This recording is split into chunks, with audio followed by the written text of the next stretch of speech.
Pues sí, quien más, quien menos ha tenido la sensación de vivir con el tiempo cronometrado. Hoy aprenderemos lo que es combatir esta presión tan común de la mano de nuestro psicólogo de cabecera, Rafael Santandreu. Seguro que lo conocen, ya que Rafael Santandreu es autor del Arte de no amargarse la vida, un bestseller del que ya se han vendido 100.000 ejemplares, ni más ni menos, en España. ¿Qué tal, Rafael? Buenas tardes. Muy bien, buenas tardes. Bienvenido al programa. Hoy nos hablarás del estrés, un problema muy común, normal, podríamos decir. Sí, bueno, hasta el punto de que en las encuestas que se hacen en España, el 80% de los adultos dicen padecer estrés y quejarse de que tienen un estrés muy grande. Imagínate, es un problema enorme que además no hemos de minusvalorar porque causa, además del malestar psicológico que causa, pues se eleva la tensión arterial, produce bastantes alteraciones físicas también. Por lo tanto, no es una cosa que deberíamos dar por sentada, como hacemos en la actualidad. Hay que combatir el estrés. No tenemos que tener estrés. ¿Y cómo se puede combatir? ¿Con cuántos frentes? Sí, es que la mayor parte del problema del estrés es psicológico, más que del entorno en el que estás, ¿no? Nosotros muchas veces creemos que lo que me estresa pues es el trabajo, lo que me estresa son los niños, lo que me estresa son la casa. No, no. En realidad, en la mayor parte de los casos, no en todos, pero la mayor parte de los casos, te estresas tú. Porque a otras personas frente a lo mismo no les sucede. Ahí tienes una prueba de ello, ¿no? Entonces, la clave para aplacar el estrés, para acabar con el estrés, en realidad es no darle tanta importancia falsa, irracional, a cosas que no lo tienen. Ya, pero Rafael, vivimos también tiempos un poco convulsos. Mucha gente, desgraciadamente, está en paro, vive en una precariedad laboral importante. ¿Cómo se vive? ¿Cómo se vive esa situación de estrés que no la hemos buscado? ¿Se genera? No es cierto que se genera. Mira, te voy a dar pruebas. Ha habido otras épocas en la historia, incluso reciente, en el que ha habido las mismas situaciones en las que estamos ahora o peores.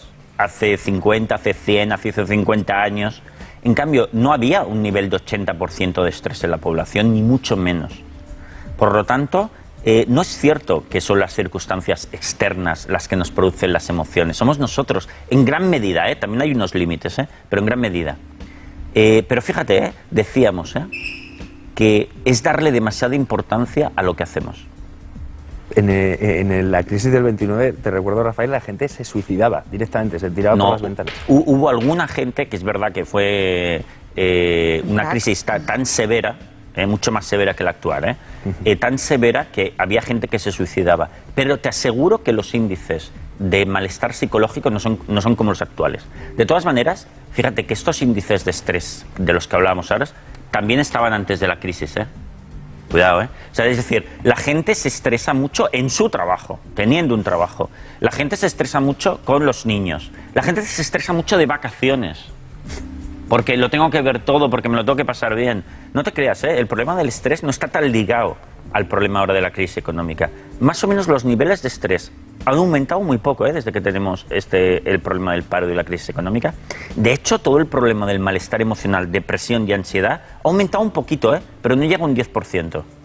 Por lo tanto, fíjate, que el estrés, esa es otra prueba de que el estrés y el malestar psicológico nos lo autogeneramos. ¿Y cómo combatimos contra esos teléfonos móviles, el correo electrónico, el vivir acaloradamente para llegar a ver ese monumento? Muchos frentes abiertos. Bueno, pero son frentes que eres tú quien los convierte en un frente, como tú bien has dicho, como un frente de batalla. Porque yo puedo tener móvil, iPad, irme de vacaciones, tal, y no estresarme. Y otra persona puede tener solo un teléfono fijo y estresarse.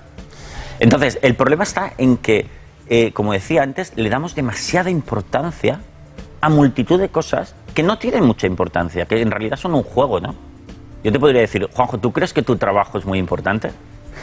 Hombre, yo considero que sí. Si no, díselo luego a los del banco, que si no pago la letra... Vale, pues desde mi punto de vista no es muy importante. Es imposible que tu trabajo sea muy importante. ¿Pero qué? ¿De qué estamos hablando? ¿De la tele? Pero la tele es muy importante. Ni de coña.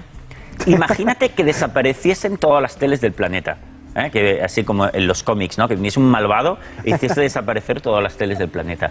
¿Qué pasa? ¿Sería una hecatombe a nivel mundial? No pasaría nada. Por lo tanto, ¿cómo le estamos dando demasiada importancia a cosas que no la tienen? Bueno, hay que relativizar, pero quizá tanto es ser muy simplista, ¿no? No puedes decir hoy en día que un empleo no es importante. Es poco importante. Mira, ¿sabes lo que realmente, lo único importante en la vida de las personas es tener la comida, eso sí, la bebida del día? Vale, ahí sí que estoy de acuerdo, ¿eh? Pero a partir de ahí, no hay nada más importante que nuestra capacidad de amar y divertirnos. Todo lo demás es, bueno, un juego, que es bueno hacerlo, porque algo hemos de hacer para divertirnos, para hacer la vida un poquito más interesante, pero no es necesario. En cambio, si yo cada cosa que emprendo, la emprendo como si fuese el fin del mundo, como si no tengo este trabajo o no alcanzo este nivel salarial o laboral, soy un fracasado, tal y como nos decimos, ahí le estamos metiendo una presión increíble. Y la presión nos la metemos nosotros. Por ejemplo, las amas de casa que se estresan, que hay muchísimas, se meten en una presión increíble porque tienen que ser grandes madres, tienen que educar a sus hijos perfectamente, sus hijos necesitan tener todo resuelto. Y si no son unas malas madres, un desastre, un gusano de la peor especie. En nuestro ahora parece que exagero, pero no, porque en nuestro diálogo interno decimos cosas mucho más fuertes, ¿eh? Decimos tacos además. Entonces, ¿qué tendríamos que decir? ¿Cómo cambiar nuestros valores, ¿no? Si realmente el estrés es una cuestión de valores, ¿cómo cambiarlo? Exactamente, tienes que reflexionar, porque todo está en la cabeza, de una manera profunda y convencerte de que las múltiples cosas que nosotros hacemos durante el día, el 95% de ellas no son importantes. Son un poquito importantes esas cosas que hacemos porque nos gusta, porque podemos disfrutar de ellas y nada más. Además te diré una cosa, que si lo haces así, te convences de esta filosofía, encima rendirás mejor. Sí, pero muchas veces esa madre que ahora mismo te ha escuchado está diciendo, bueno, claro, si no lavo la ropa, mi hijo mañana no tiene el uniforme limpio, genial, si no cocino... se lo lave él. ¿Qué más? Con 10 añitos vas a poner a un crío a vale, con 10 lavadoras. No, pero con 12 sí, con 12 sí. Claro, es decir, a la hora de guisar, de tener, digámoslo así, mira, la casa tú sabes recogida. Que en España tenemos creo que el índice de obesidad infantil va del 20 al 30% de los niños. Y si el problema no es que no coman, es que comen demasiado. No, tranquilo, si no pasa nada. Primero relax, que haya un buen ambiente cordial en casa y todo saldrá mucho más rodado. Además te digo una cosa, que fíjate, la pregunta que me haces, que es muy interesante, si me permites que te diga, sí. Juanjo, hoy me meto contigo, ¿eh? Sí, venga, adelante. Vale. Es un poco... Otro día me va a tocar a mí. Otro día te toca a ti, Marta. Es el típico pensamiento o blanco o negro. Fíjate, que es un poco neurótico, ¿eh? Es, o me preocupo mucho de las cosas o me desocupo increíblemente. Es decir, o estoy todo el día en tensión para que el niño lo tenga perfecto, o voy a dejar en el colegio que vaya desnudo y sucio. No, si las cosas con relax y tranquilidad, el 80% de las cosas salen bien. Con tensión y tal, te sale menos bien, sale quizás un 50% bien, y encima con todo el estrés. Porque recordemos, que rendiremos mucho más si disfrutamos de las cosas que hacemos que no en clave de imposición. Esto es muy importante y lo vemos en los deportistas, etcétera, ¿no? Pero bueno, no tiene un sentido de la responsabilidad. Ser responsable es importante, no te puedes tomar las cosas a la ligera. Claro que puedes divertirte o pensar que estás jugando, sí. ¿no? Pero fíjate, me gusta esto que me comentas, Marta, ¿ves? A Marta la trato bien hoy. Me gusta lo que me dices, Marta. Poli bueno, poli malo, siempre. No me gusta, no me gusta. Después va el palo, no. Marta, me gusta porque tú dices, es que hay que ser responsable, ¿no? En la vida, sí, claro que hay que ser responsable. Pero la mayor responsabilidad que tenemos es sobre nuestra felicidad y la de las personas que nos rodean. No de si tenemos un coche muy caro, no si el niño va muy guapo a trabajar, no, si es feliz. Entonces, a mí me parece muy poco responsable perder la vida corriendo de un lado a otro descabezadamente. Eso sí que me parece irresponsable y no disfrutar de la vida. Por lo tanto, lo que hemos de hacer es cambiar el chip acerca de lo que es responsable y no responsable en la vida. Claro, entonces, ¿tú cómo te das cuenta que la gente está equivocada y que considera realmente importantes cosas que no lo son, ¿no? Has descubierto algún ejemplo, ¿no? Es que resulta que esta persona consideraba importante que su madre creyera que, o que alguien creyera que... Porque se estresan. Cuando tú empiezas a estresarte, a llenarte de emociones negativas, como depresión, ansiedad, ira, vergüenza excesiva, es porque le estás dando importancia a cosas que no lo tienen. Lo que está claro es que la vida es muy fácil vivirla. si le das importancia a lo importante, en primer lugar, y luego sitúas lo demás. Y lo importante es amar y pasarlo bien. Eso no estresa, todo lo contrario. Por lo tanto, la señal de que estamos teniendo una mala filosofía de vida es tener malas emociones, no ser feliz. Claro, pero Rafael, tú dices que es importante tomarnos las cosas, digámoslo así, con cierta ligereza, que nos saldrán mucho mejor. Pero claro, te oye ahora mismo un comercial que no llega a cumplir esos objetivos. ¿Qué le dirías? Yo le diría, mira, estresándote y amargándote no los vas a cumplir mejor. Tendrás un problema, estoy de acuerdo, que no cumples con los objetivos. Pero si te estresas y te amargas, tendrás 2 problemas. Y muchas veces el segundo es mucho peor que el primero. Mira, a mí me gusta decir sobre eso que, por ejemplo, Mozart, cuentan de Mozart que cuando él era niño, sus padres cerraban el piano que tenían en casa con un candado. Y lo hacían porque si no el pequeño Mozart se levantaba a las 3 de la mañana a tocar y no les dejaba dormir. De lo apasionado que era por la música. Oye, pues llegó muy lejos, ¿verdad? Quizás el mejor compositor y pianista de la historia. Messi, por cierto, cuentan que dormía con el balón por las noches agarrado. En vez de un muñeco, desde bien pequeñito dormía con un balón. Claro, le apasionaba lo que hacía. Y por eso los culés gozamos de Messi hoy en día. La fuerza del disfrute es mucho más grande que la fuerza de la obligación. Si te obliguen a tocar el piano 1 hora cada día, bueno, quizás aprendas, pero un gran pianista no serás nunca, ¿eh? De todas formas, tú dices que deberíamos de ser todos monjes budistas o un buen monje budista. Sí. Mira, entre los monjes budistas se dice la siguiente frase, ¿no? O la siguiente idea, ¿no?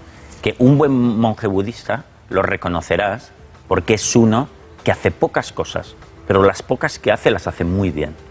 Así es como nos tendríamos que plantear nuestra vida.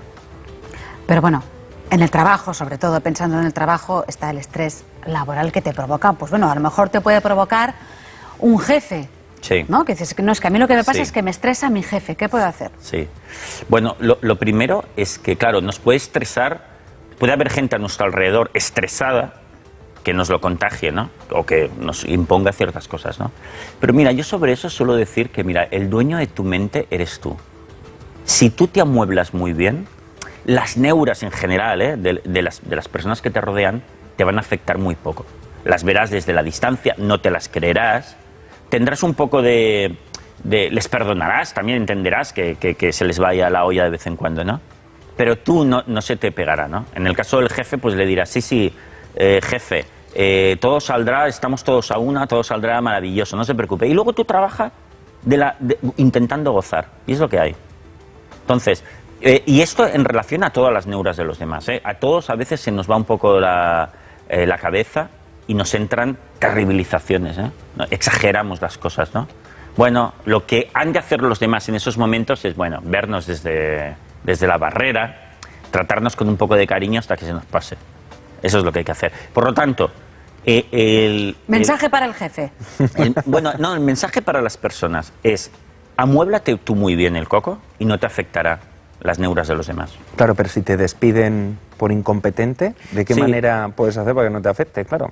Bueno, si te despiden porque el jefe te estaba sometiendo en tu trabajo a un ámbito laboral insano, no te daba por ejemplo, si no te dan los medios para hacer algo y lo tienes que hacer, te vas a estresar. Eso también es un tipo de estrés normal, este no es psicológico, este es físico. Si es así, yo te recomiendo que abandones ese trabajo, que muy bien que te hayan echado, porque calcula el daño psicológico y físico que te está provocando ese empleo. Yo creo que hay empleos que sí es verdad que son tan insalubres como trabajar 15 horas en un sótano con humedades provocándote una enfermedad reumática. Yo creo que si puedes, abandona ese trabajo. ¿Y si no puedes? Claro. Bueno, pues si no puedes, permanece en él hasta que puedas cambiar, porque claro, tienes que comer, eso es obvio, ¿no? Pero morirás antes de inanición. Pero si puedes, y tenemos muchas más opciones de las que nos imaginamos, cambia de trabajo. Porque de la misma manera que hay trabajos insalubres, como decía, a nivel físico, también los hay a nivel mental.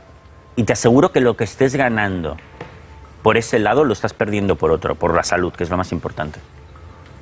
De todas maneras, ya te digo, el estrés es muchísimo más un problema psicológico tuyo que un problema real. También lo es en algunas ocasiones, pero mucho menos. No, pues Rafael, te agradecemos que nos has hecho esta pequeña terapia, o en este caso que nos hayas dado consejos para intentar reducir los niveles de estrés y tomarnos la vida de otra forma. El arte de no amargarse la vida es, pues bueno, el libro que siempre nos trae Rafael bajo el brazo y que nos sirve para hablar un poco, pues, de psicología, para ayudarnos a todos.